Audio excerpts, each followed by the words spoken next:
Hi, Ted Elwell, XL Realty. It was a beautiful Sunday this past May 18th in Livermore as we took the first annual Livermore Legacy Tour of historic homes, 75 years and older, some built back in the 1870s. Just amazing. We started off at the Livermore Heritage Guild's headquarters at the Carnegie Building, and moved on to the Charles and Peter Ramboli House, built back in 1917 by Charles and Peter Ramboli. They moved both families into this Italian villa. It's been vacant for the last 20 years, but hopefully someday it'll get restored. But right now, an amazing home.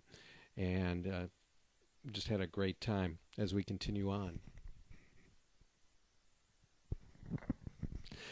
Our next house was the Oscar Myers house, which is no relation to Oscar Myers because it was owned by Jacob Myers.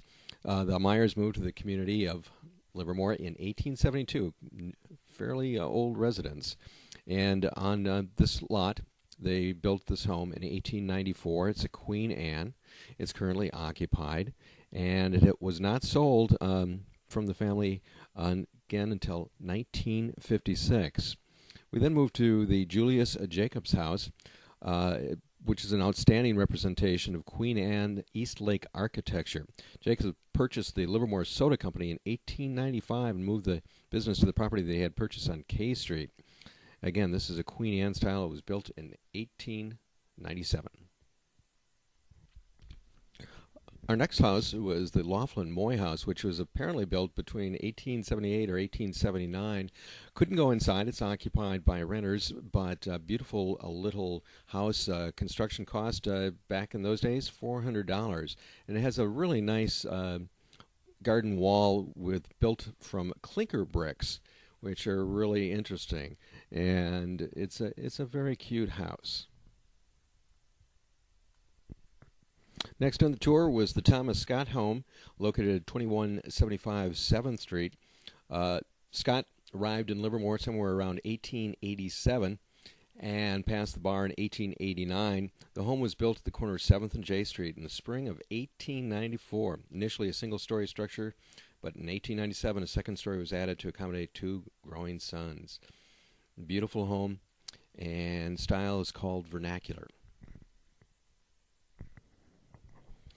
Next on the tour was one of the places I've always been curious about. It's called Quail Gardens now, but it was originally St. Paul's Hospital back in 1927, constructed for $20,000 at 813 South J Street, established by Dr. Doolin.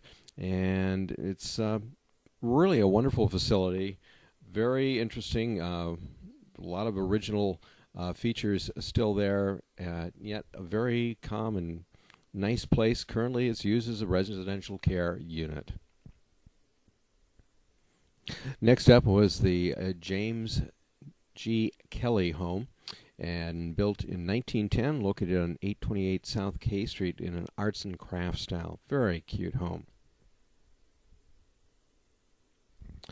Next up, at the beginning of L Street, is the Gables. It was built originally around 1936, and it was part of a sanatorium that had been a larger building, but this is still one of the larger homes at close to 8,000 square feet, or actually 7,800 foot central part of the major building. It became a Bible college and now is a private residence.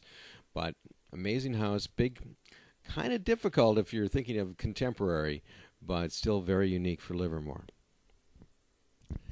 This beauty is the Ellen Hart Cottage. It's probably the oldest house currently occupied in Livermore, built in 1875 by Julius Wileby.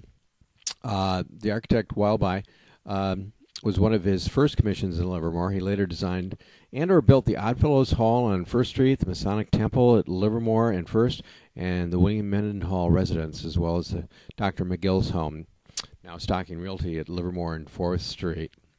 Really a beauty.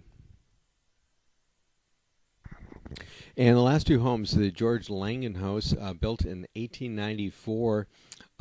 George had come to California in 1872, admitted to the bar in 1877, and married one of the daughter of the town founder, Ella Mendenhall. And they moved in this 6-room home in 1885. And that's it for this year's first annual tour of historic homes and the Legacy Tour. And I will have a link on the blog for the Livermore Heritage Guild so you can find out more about these homes.